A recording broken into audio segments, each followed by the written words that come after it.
This is a fossil, but this is a living creature. And this is a living fossil. Probably. Kinda. But then again, maybe that qualifies.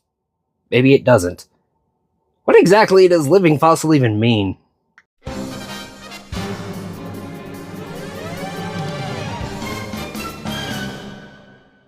Aloha everybody, and welcome back to another episode of Kai's Creatures. Today we're going to talk about my favorite biological and paleontological concept that doesn't really exist. At least not in a proper scientific sense. It's a concept that tends to really wow the crowd, but makes actual paleontologists and evolutionary biologists kind of roll their eyes.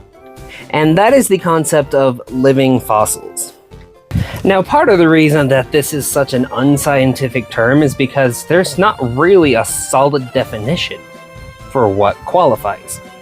The general definition of a living fossil is a living organism that has been around unchanged for a really long time. Now, what exactly qualifies as a long time? I don't know. And there's a lot of things like that in like the, early elementary school, like kids book kind of science. Like abusing the word prehistoric, for example, without actually taking any heed of what it actually means. Oh, prehistoric creatures that, prehistoric creatures this. Pretty much all living creatures are prehistoric. Prehistoric means referring to a time period before written history. And humans have only been writing and recording events for about 6,000 years now, by which time all modern animals have pretty much already evolved. So prehistoric animals is kind of a non-existent concept as well, considering pretty much all animals existed before humans started writing. But the reason that living fossils as a term doesn't really work scientifically is because other than the fact that they're creatures that haven't changed much since insert unspecified time period, like most animals alive today can also be found in the fossil record. So even if you solidify the definition of just animals alive today that existed as fossils at one point, we have fossils that are from as recent ago as a few hundred years.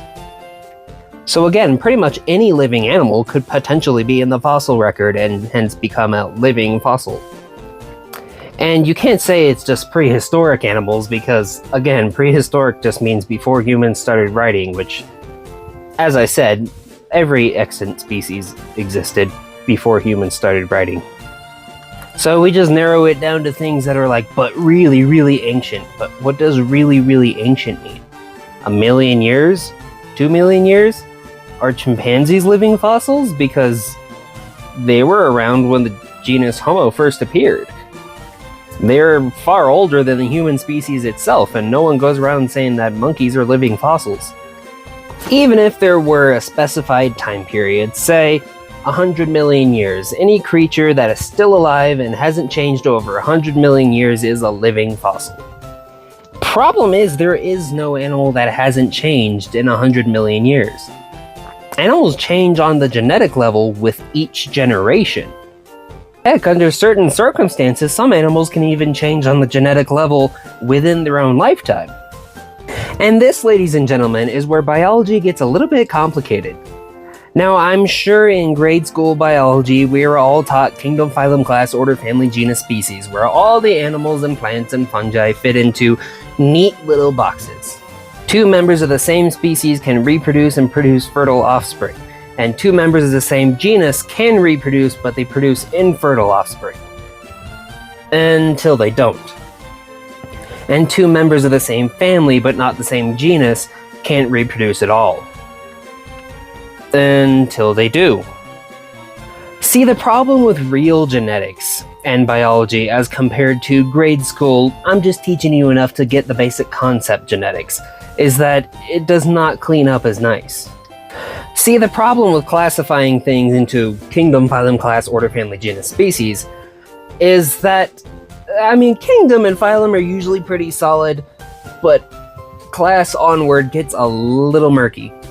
You see, in mathematics, and I rarely quote mathematics, but still, an organic shape is considered to be a shape that cannot be necessarily lumped into a specific category. It's not a specific kind of polygon or anything. It's just a shape, and they are extremely hard to calculate. Organic, of course, meaning organic as in living. They're referred to as living shapes, in a way, and that's basically how living things work. There are no sharp edges in the science of biology. Like, you might learn that reptiles are cold-blooded and lay eggs. Except that's not actually the case. And mammals, of course, always give birth to live young, right? Except that also is not always the case. Some mammals do in fact lay eggs.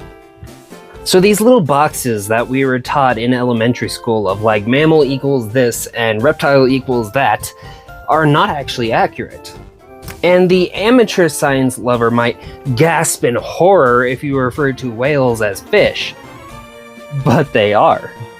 Now, if you want this concept more eloquently and professionally explained, I would check out Clint's Reptiles. He has excellent videos on these concepts. But I am going to attempt to explain it myself. You see, evolution is an extremely gradual process.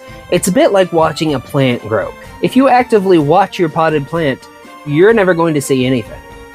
But if you take your eye off it for 2 weeks and stop thinking about it, suddenly you're going to blink and go, wait a minute, when did you get so big? And that is more or less how evolution works. There is no point in which a pelycosaur laid an egg and hatched a rat. If you look at your grandfather, he looks a little different from your father, I'm sure. And I'm sure you look a little different from your father. And your kids are probably going to look a little bit different than you. Now, 10 million generations down the road, there's going to be no resemblance to your grandfather whatsoever. So evolution is, in a sense, the proverbial watched pot. If you're looking for differences between generations or even between a couple hundred generations, you're not going to find any. But if you look several thousand generations down the road, suddenly things look a little different. If not a lot different.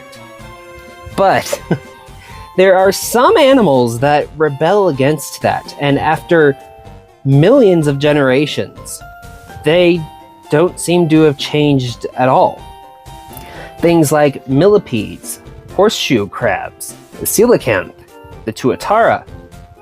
These are creatures that have remained exactly the same for hundreds of millions of years. Except they haven't. There's a popular fun fact that states that you share 84% of your DNA with a banana. Now, what that illustrates is that, for one thing, all life is descended from a common source, so really we're all related species. The other thing that demonstrates is just how little of DNA actually goes into your physical appearance and your physical attributes.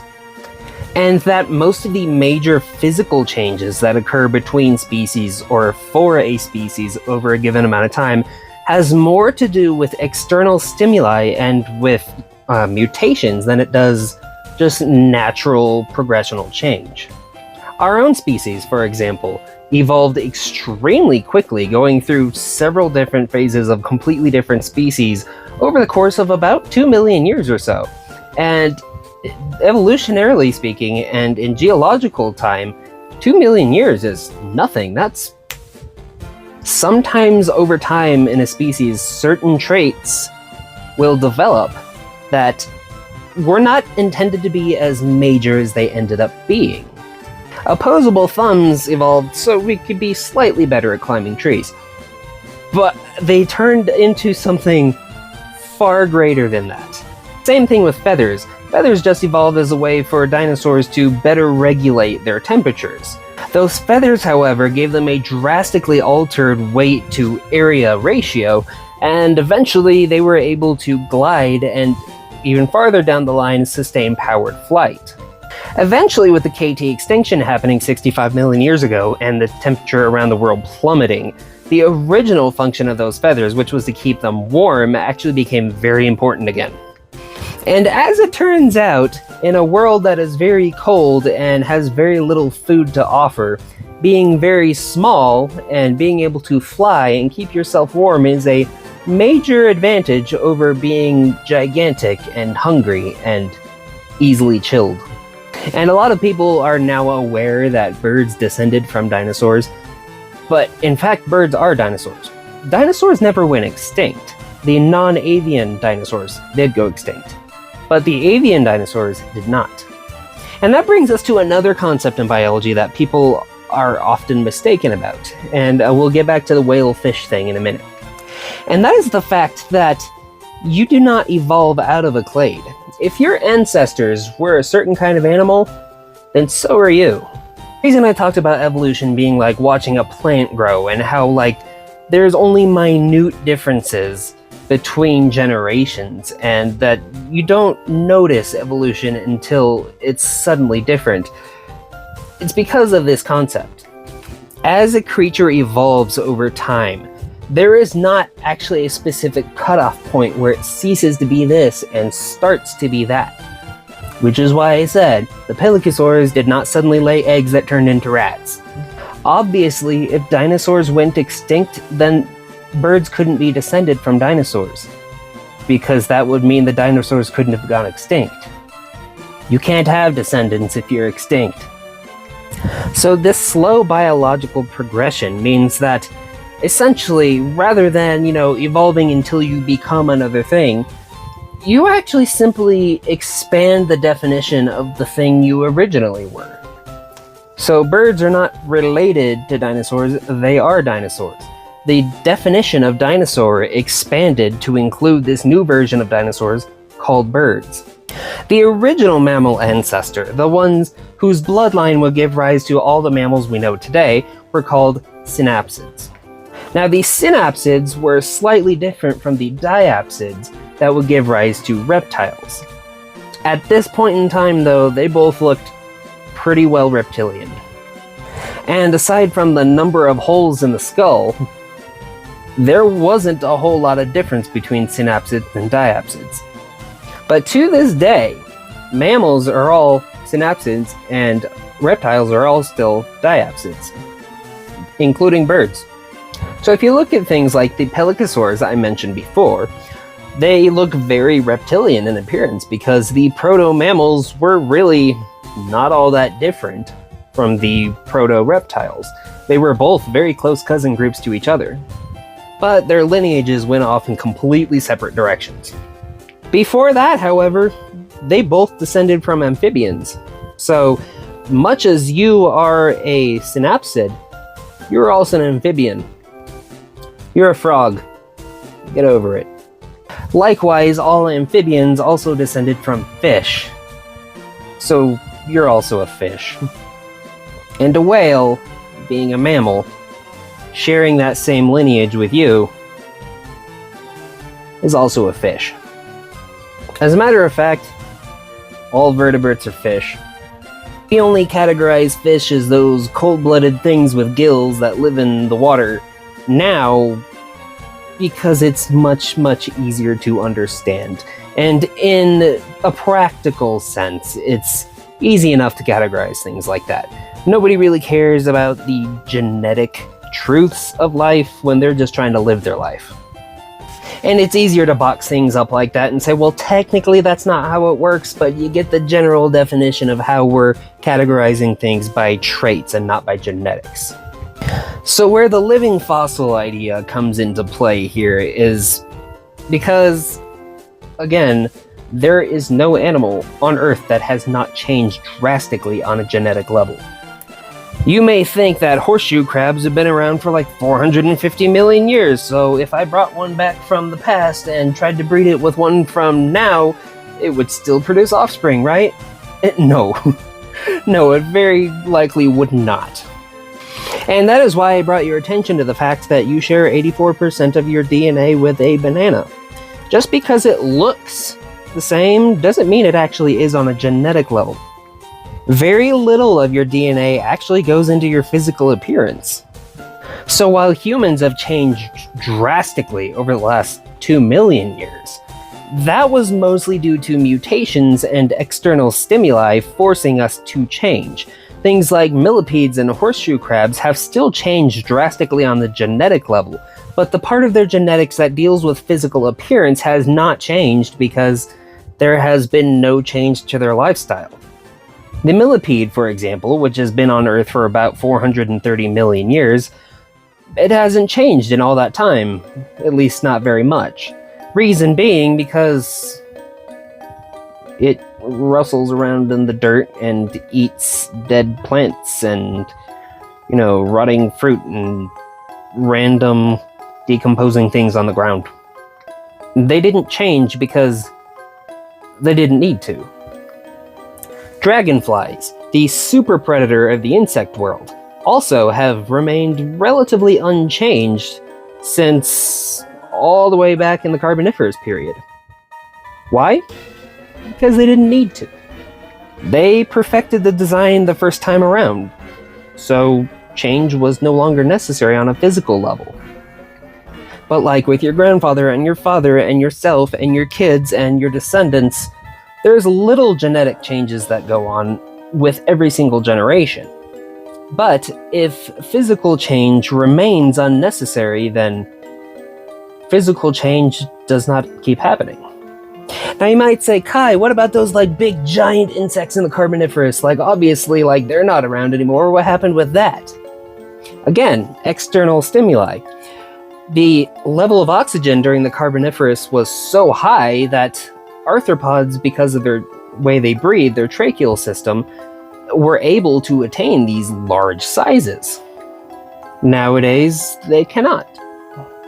But you'll notice that, say, the Thai giant flat millipede versus Arthropleura, they still look incredibly similar to each other, minus the fact that one is 4 inches long and the other is 9 feet.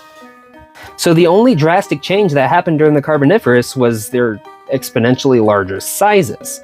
But overall, the design has remained the same. Why? Because they perfected it the first time around. And I think that's what people are really getting at when they talk about living fossils, is animals that pretty much got it just right millions of years ago and so have ceased to produce physical changes. But the thing is, animals that have changed very little on a physical level, over millions of years because they never needed to, those kind of creatures are all around you. I mean, of course, people think about horseshoe crabs and coelacanths, but honestly, every insect you've ever seen reached its modern form in the Jurassic at the latest. There's not a bug alive today whose, basic physical appearance isn't tens, if not hundreds of millions of years old. So while I want to say the idea of living fossils does kind of exist, the definition would have to expand to include pretty much all arthropods, and frankly a great deal of vertebrates as well. Now, the one creature that I have mentioned before that I would truly, legitimately, unquestionably qualify as a living fossil is the coelacanth. Why? Well, because unlike millipedes and horseshoe crabs, who have existed all this time, and we've known full well that they've existed all this time, we actually thought the coelacanths were gone hundreds of millions of years ago. It was common knowledge that they were extinct at the time, until somebody went fishing one night and surprise! So in a cultural sense, I can see the coelacanth being a true living fossil because, like most dinosaurs, we legitimately thought it was gone. So while there's no real way to quantify scientifically what counts as a living fossil, I would say that on a cultural level, that is a thing that exists. It has a very loose definition that's very hard to solidly define. But then again, look at the science of biology itself. There are no boxes in biology. So, if you want to believe that living fossils are really a thing, then I'd say go right ahead.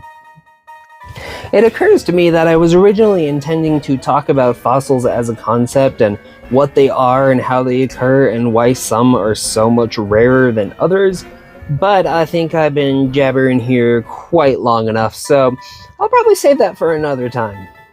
I do have some pretty epic ideas coming up for videos for the rest of the summer though, so be on the lookout for those. But until then, thanks for tuning in, everybody. Remember to like and subscribe, and take care of each other, take care of the earth, and I will see you in the next one. Mahalo and aloha.